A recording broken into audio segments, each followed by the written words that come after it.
You're talking about that incongruity of bringing two different elements or images together to create a new image which really sort of strikes at the heart of the matter. So, I mean, obviously, one of the clearest examples of that is the Haywain with cruise missiles, which is, was one of those sort of defining images of the 1980s, and we have the original in the show here, but I think this is a case in point of how that pastoral idyll of Constable's Haywain, which is then sort of disrupted by this sort of absurd appearance, appendage to the Haywain of these cruise missiles. Yeah. Well, I mean, when they did come to Britain, they went to Greenham Common, and of course that is a very beautiful part of the country, and as we know, there were a big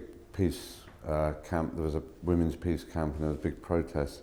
So with my image, I wanted to take the most bucolic sort of image of Britain, the most iconic, which is the Haywain, and then just add the missiles on. And originally I added on lots of other bits, which you tend to do with montage. You go on adding, and then you realises it is basically the two things that work. So I took away, the gas mask off the dog and the skeletons dropping out the window. So I got rid of that just to have this very concentrated image that it does seem to communicate to people about what these things are about. And the government at the time was talking about that they don't worry about these missiles. They're called cruise, which it sounds like you're going on a cruise. In fact, each one's equal to 16 Hiroshimas.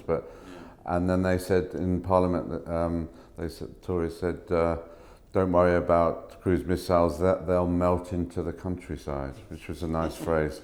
Yeah, so it just became a very simple conjunction of images.